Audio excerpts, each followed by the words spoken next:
Good morning students. कल मैंने आपको सेक्सुअल रिप्रोडक्शन की 3 स्टेप्स बताए थे। मतलब कि अगर सेक्सुअल रिप्रोडक्शन हो रहा है फंजाई में तो वो 3 स्टेप्स के थ्रू होता है। सबसे पहले होता है प्लाज्मोगैमी, दूसरा होता है कैरियोगैमी और लास्ट में मियोसिस होती है जाइगोट में और इससे उसके हैप्लॉइड स्पोर्स बनते हैं। ठीक है, तो उसी प्रोसेस में मैंने आगे ये डाइकैरियोनिक फेज बताई थी। ठीक है, यानी कि एक ही सेल में 2 न्यूक्लियस प्रेजेंट हैं तो इसको डाइकैरियोन फेज कहते हैं। अब आज हम आपको बताएंगे कि फंजाई में कितने क्लासेस होते हैं, यानी क्लासेस ऑफ फंजाई।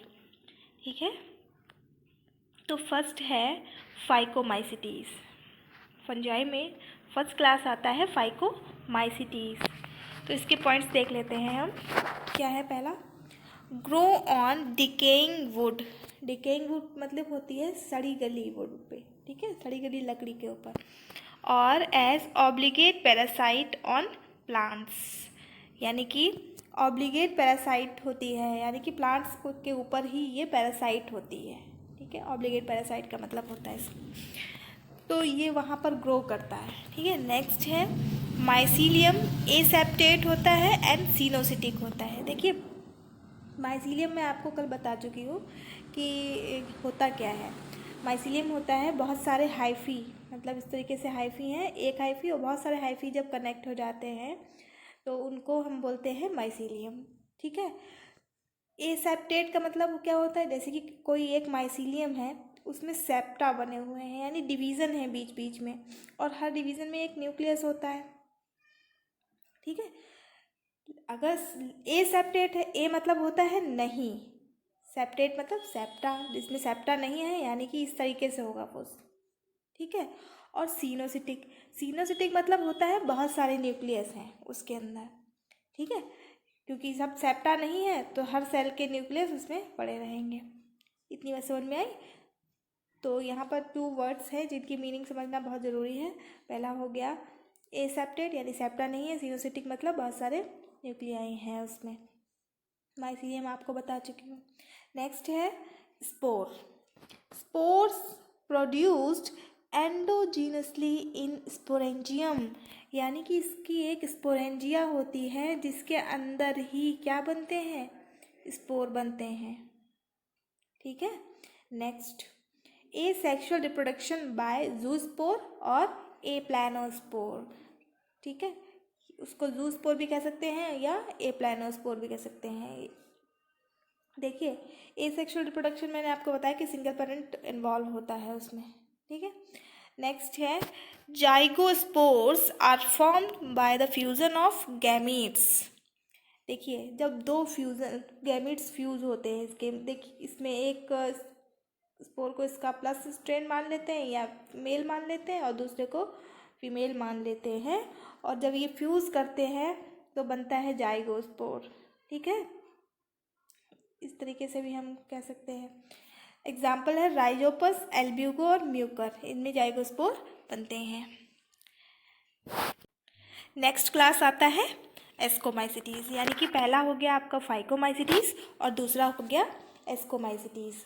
तो इसमें अब देखिए इनके एक कॉमन नेम भी होते हैं, जैसे कि जो एस्कोमाइसिटीज़ है इसको हम सैक फंजाई भी कहते हैं। तो क्वेश्चन ऐसे आ जाता है कि इनमें से कौन सैक फंजाई है, तो इसमें फाइकोमाइसिटीज़, एस्कोमाइसिटीज़, डेसिडियोमाइसिटीज़, ड्यूटेरियोमाइसिटीज़, ये 4 ऑप्शन होंगे उसके, जिसमें एक ऑप्शन सही होगा एस्कोमाइसिटीज़।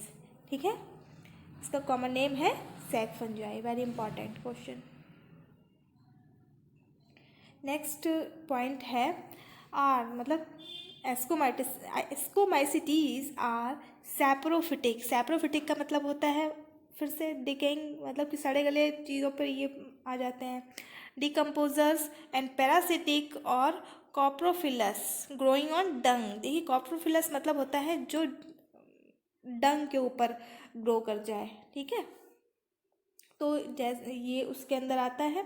नेक्स्ट है इसका माइसीलियम ब्रांच्ड होता है और सेप्टेट होता है। देखिए वहाँ पर फाइकोमाइसिटीज़ में जो हमने माइसीलियम देखा था वो कैसा था, एसेप्टेट था, यानी कि उसमें बीच बीच में सेप्टा नहीं थे।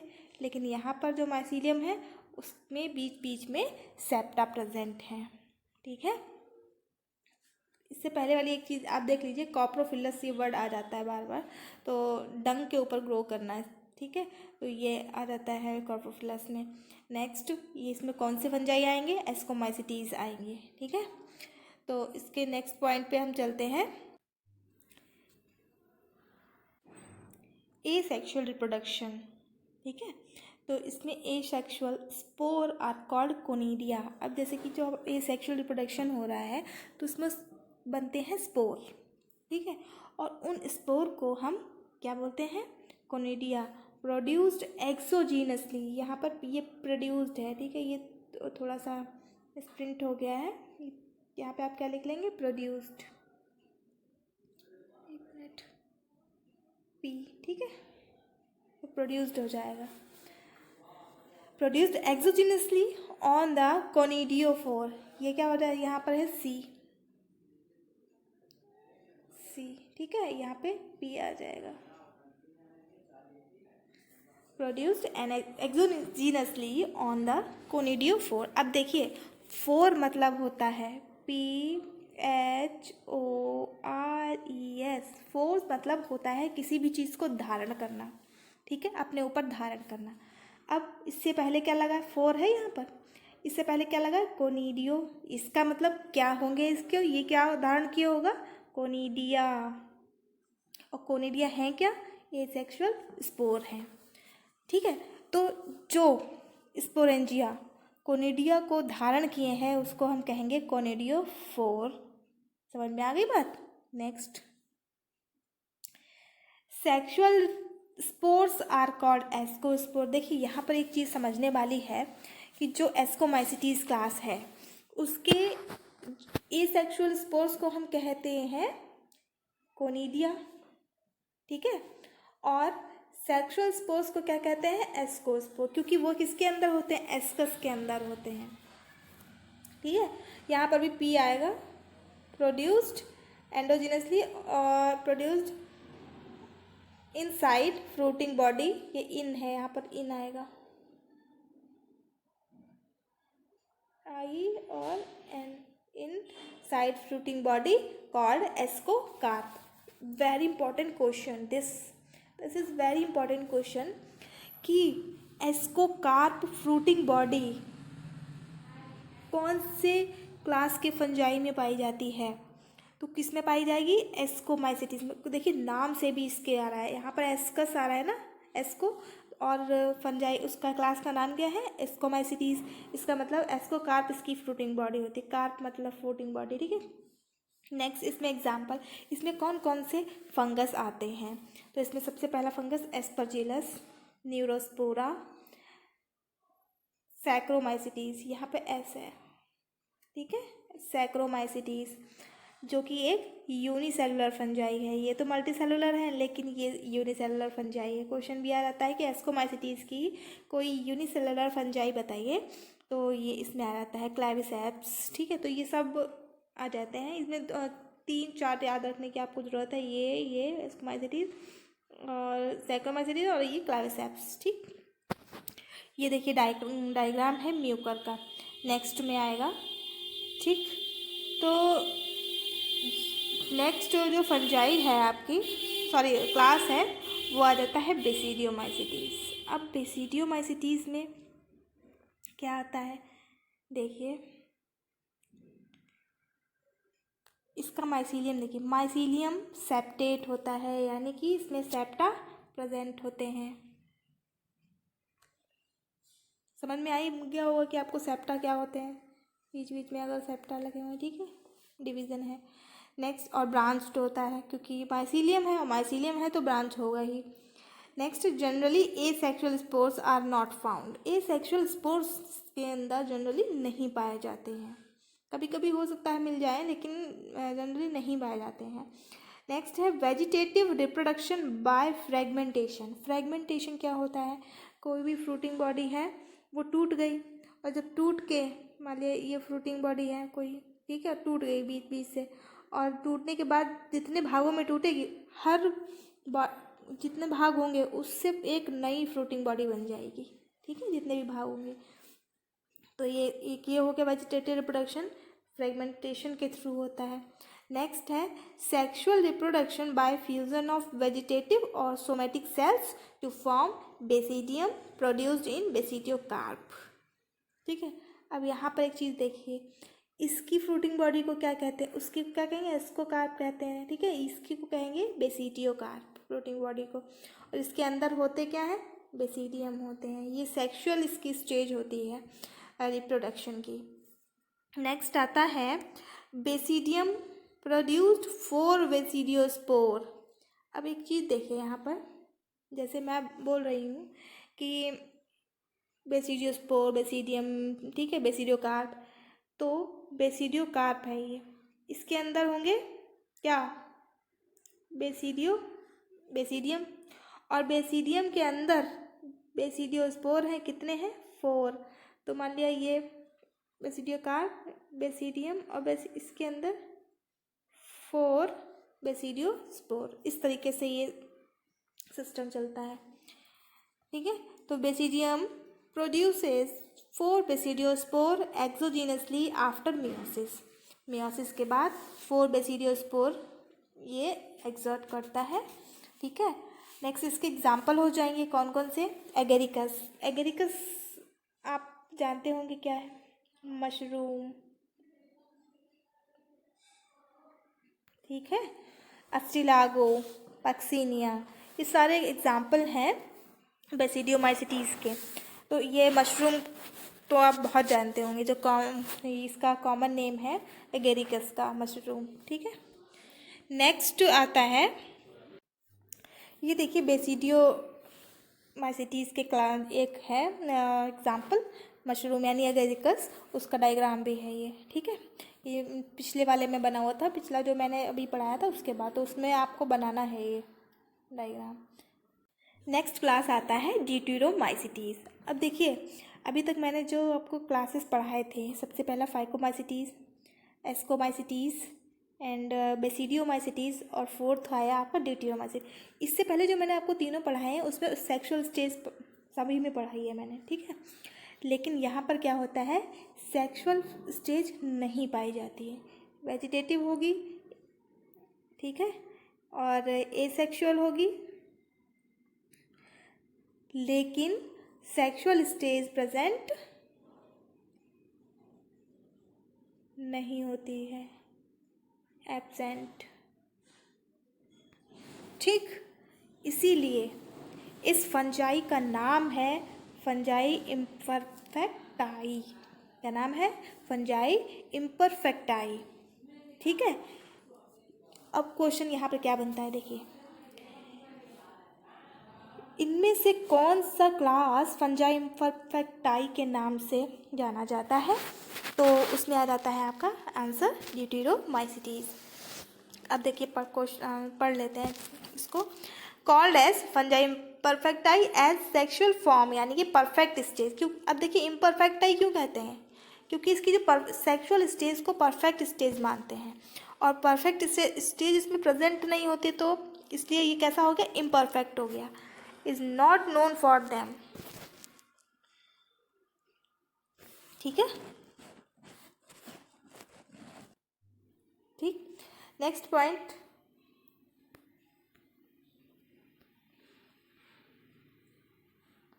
आता है, one sexual form is discovered, the member is moved to ascomycetes और बेसिडियोमाइसिटीज। देखिए अब, ठीक है, one sexual form is discovered, the member is moved to ascomycetes और बेसिडियोमाइसिटीज। माइसीलियम इसका होता है सेप्टेट, समझ गए होंगे सेप्टेट का मतलब, सेप्टा प्रेजेंट। नेक्स्ट ब्रांच भी हुआ, माइसीलियम है तो ब्रांच हो गई। नेक्स्ट है दे आर सैप्रोफिटिक, पैरासिटिक और डिकम्पोजर्स, मतलब सड़े गले से फूड लेते हैं, और सैप्रोफिटिक का मतलब हो जाता है कि वो भी सड़े गले पदार्थों से अपना वो ले लेते हैं, ठीक है। नेक्स्ट है एग्जाम्पल इसका हो जाएगा Alternaria, Colletotrichum and Trichoderma. 3 examples इसके आपको ध्यान रखने हैं।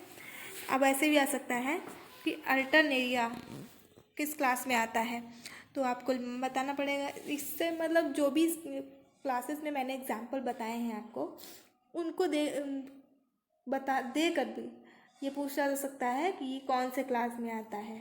ठीक है, तो आपको मिनिमम 3 एग्जाम्पल तो याद ही रखने हैं। ठीक है, अब आती है बात किंगडम प्लांटी की। देखिए, इससे पहले मैंने आपको 3 किंगडम पढ़ा दिए, kingdom Monera, kingdom protista and kingdom fungi. अब आता है किंगडम प्लांटी। देखिए, प्लांट्स को अभी आगे के जो चैप्टर्स होंगे उसमें बहुत अच्छे से डिस्क्राइब किया जाएगा। ठीक है, उसके हर पार्ट को और उसमें क्या क्या फंक्शंस होते हैं। ठीक है, यहाँ पर आपको ये बताया जा रहा है कि जो प्लांट है उसमें क्या क्या मेन कैरेक्टर्स होने चाहिए और प्लांट किंगडम को किस में डिवाइड किया गया है, उसके अंदर कौन से आ रहे हैं। ठीक है, तो कौन से ऑर्डर आ रहे हैं, कौन से क्लासेस आ रहे हैं। ठीक, तो उसमें फर्स्ट पॉइंट हम पढ़ते हैं सबसे पहले, most of the plants are eukaryotic. तो प्लांट्स हैं वो कैसे होते हैं, यूकैरियोटिक होते हैं, यानी कि वो उनमें वेल डिफाइंड न्यूक्लियस प्रेजेंट होता है। ठीक है, नेक्स्ट, दे कंटेन क्लोरोफिल, और क्लोरोफिल होता कहाँ है इसमें, लीफ में। ग्रीन जो ग्रीनिश पार्ट है वो क्लोरोफिल के कारण है। नेक्स्ट, अच्छा हाँ, एक और बात है, अभी आगे हाँ आएगा। ठीक है, आगे ही बताएंगे। नेक्स्ट है, cells are surrounded by cell wall. देखिए, जो प्लांट्स होते हैं उनकी बॉडी टफ होती है, जो उनका आउटर कवरिंग है, इसका मतलब उनमें सेल वॉल प्रेजेंट है। और सेल, मैं पिछले क्लास में बता चुकी हूँ उसमें कि सेल वॉल में क्या होता है, उसके सेल वॉल्स है सेलुलोज। ठीक है, देखो ये cell wall of plant cell are comprises cellulose, comprised of cellulose. Next आता है, they have an ability to grow by cell division. Cell division के थ्रू भी ग्रो कर सकता है। Growth occurs due to the presence of definite growing points or cells. In higher forms, growing areas are called meristem. देखिए, ये आपको आगे बताया जाएगा कि मेरिस्टेम क्या होता है, ग्रोइंग एरियाज कौन कौन से होते हैं, कौन कौन सी ग्रोथ होती है, जैसे एपिकल ग्रोथ होती है, लैटरल ग्रोथ होती है इसमें। तो ये सब आप आगे के चैप्टर्स में मैं बताऊंगी। ठीक है, next, life cycle of plant cell. In देखिए क्या होता है, in life cycle of plant cells the interchanges occurs from the embryos and are supported by other tissue and self produce. ठीक है, ये सब एम्ब्रियो टिश्यू ये सब आपको आगे डिस्क्राइब किया जाएगा। ठीक है, यहाँ पर सिर्फ इतना देखिए कि ये इसकी जो लाइफ साइकिल होती है उसमें बहुत सारे चेंजेस आते हैं। इसमें एम्ब्रियो बनता है, एम्ब्रियो का डेवलपमेंट होता है, सीड आता है, सीड से फिर न्यू प्लांट बन जाता है। ठीक, नेक्स्ट है, plants have tissue and organ. इनके अंदर टिश्यू होता है एंड ऑर्गन होते हैं। ठीक है, एनिमल में क्या होता है, एनिमल में एनिमल में टिश्यू होते हैं, ऑर्गन होते हैं, ऑर्गन सिस्टम भी होता है। ठीक है, तो यहाँ पर सिर्फ क्या होता है, टिश्यू एंड ऑर्गन।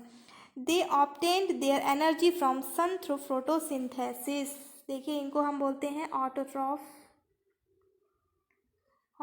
बोलते हैं। क्यों, क्योंकि ये अपना फूड खुद सिंथेसाइज कर लेते हैं। दूसरी में एक प्रोसेस होती है जिससे अपना फूड बनाते हैं, इसको बोलते हैं फोटोसिंथेसिस।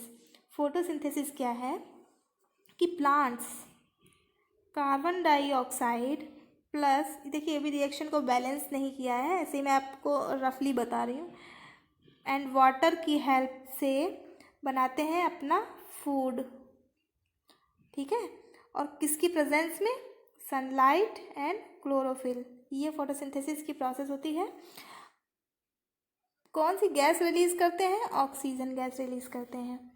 तो ये हो जाता है फोटोसिंथेसिस। अभी मैं आपको पहले बता रही थी कि एक चीज़ है किसके कारण ये फोटोसिंथेसिस कर पाते हैं, क्लोरोफिल के कारण ये फोटोसिंथेसिस कर पाते हैं। ठीक है, नेक्स्ट है, प्लांट्स रिप्रोड्यूस बोथ सेक्सुअली भी और एसेक्सुअली भी। देखिए, आपने देखा होगा कुछ प्लांट्स हैं उनकी हमें दूसरे प्लांट की ज़रूरत ही नहीं पड़ती है, हमने उसका एक पार्ट काटा जैसे कि गुलाब मान लेते हैं, गुलाब में क्या किया हमने, उसकी कलम ली और वो हमने लगा दी सॉइल में, ठीक है, पानी वानी दे दिया और वो ग्रो कर जाता है। ठीक, किसी किसी की लीफ, जैसे कि अजूबे का जो पेड़ होता है, ब्रायोफिलम जिसको बोलते हैं हम, साइंटिफिक नेम है, उसकी क्या होती है, लीफ में, जैसे इस तरीके से उसकी लीफ है और लीफ पर ही ऐसे नीचे जड़ें निकलने लगती हैं, ऊपर ऐसे छोटी छोटी लीफ निकलने, इतना पार्ट काट के हम अगर हम गमले में भी लगा दें तो वो ग्रो कर जाता है। तो उसमें बहुत सारी ऐसे से निकल जाते हैं इसमें। तो ये भी क्या है, एक एसेक्सुअल मोड ऑफ रिप्रोडक्शन है। ठीक है, नेक्स्ट, मतलब ये सेक्सुअली भी ग्रो कर सकते हैं और एसेक्सुअली भी कर सकते हैं। Alternation of generation is found in plants. Alternation of generation क्या होता है ये भी आगे बताएंगे आपको। इसमें हैप्लॉइड और डिप्लॉइड स्टेज आती है अल्टरनेट, तो इसमें अल्टरनेशन ऑफ जनरेशन कहा जाता है। ठीक है, दे लैक मोटिलिटी, यानी कि इसमें मोटिलिटी नहीं होती है। ठीक है, अब हमें देखिए, ये तो हो गए करेक्टर्स। इसके जो मेन करेक्टर्स हम कह सकते हैं कि अगर हमसे कोई पूछे कि प्लांट्स, हम उसको प्लांट क्यों कहेंगे, तो ये यूकैरियोटिक होते हैं, क्लोरोफिल होता है, सेल वॉल होती है, सेल वॉल में सेलुलोज होता है, फोटोसिंथेसिस कर सकते हैं। ठीक है, इसमें अल्टरनेशन ऑफ जनरेशन पाया जाता है। ठीक, तो ये इस तरीके से हम उसको डिस्क्राइब कर सकते हैं। लेकिन फिर हम उसको जब कैटेगराइज करने की बात करते हैं कि हम उसको किस किस कैटेगरी में डिवाइड किया है, तो इसमें 2 है। एक तो आते हैं क्रिप्टोगैम्स और दूसरे आते हैं फेनेरोगैम्स। ठीक है, क्रिप्टोगैम्स में वो सारे आते हैं जिनमें सीड नहीं बनता, यानी कि थैलोफाइटा, ब्रायोफाइटा और टेट्रोफाइटा, ये आपको सब आगे पढ़ाए जाएंगे। ठीक है, अलग अलग पढ़ाए जाएंगे। और फेनेरोगैम्स में वो आते हैं जिन प्लांट्स में सीड बनता है। ठीक है, प्लांट्स विद सीड, जिनमें आता है जिम्नोस्पर्म एंड एंजियोस्पर्म। सबसे एडवांस प्लांट कौन से हैं, एंजियोस्पर्म्स। ठीक है, ये भी आपको आगे बताया जाएगा। यहाँ पे सिर्फ आप इसको संक्षिप्त रूप में देखिए कि क्या है। ठीक है, अब आती है बात किंगडम एनिमेलिया की। किंगडम एनिमेलिया की जब हम बात करते हैं तो उसमें बहुत सारे फंक्शंस होते हैं। ठीक है, एनिमल है जो कि सबसे एडवांस होता है।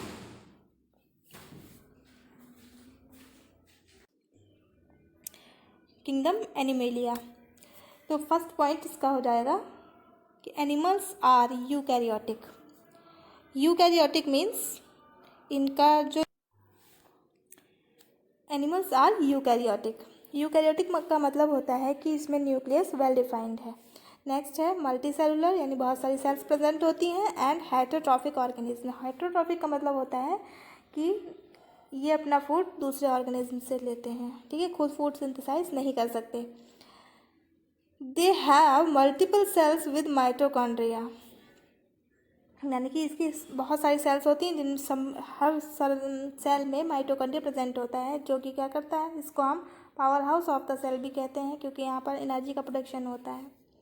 ठीक है, they depends on others organism for food. ठीक है, ये सब बता चुके हैं।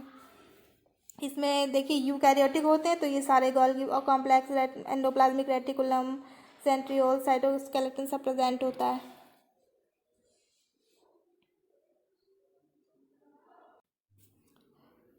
दे have tissue, organ and organ system. बताया था उसमें प्लांट्स में सिर्फ क्या होता है, टिश्यू एंड ऑर्गन, और एनिमल्स में tissue, organ and organ system type body organization पाया जाता है। अब ऑर्गन सिस्टम कौन कौन से होते हैं देखिए। System, skeleton system, muscular system, digestive system, respiratory system, circulatory system, excretory system, reproductive system, immune system and endocrine system. ये सारे सिस्टम पाए जाते हैं और ये सारे सिस्टम आपको अलग अलग 11th क्लास में ही पढ़ाए जाएंगे। Most animals have ability to move, they show rapid movement as compare to other organism. ठीक है, जैसे कि एनिमल ही मान लें, हम ह्यूमन मान लें, उसमें तो वो क्या करता है, रैपिड मूवमेंट शो करता है। नेक्स्ट आते हैं वायरस पे।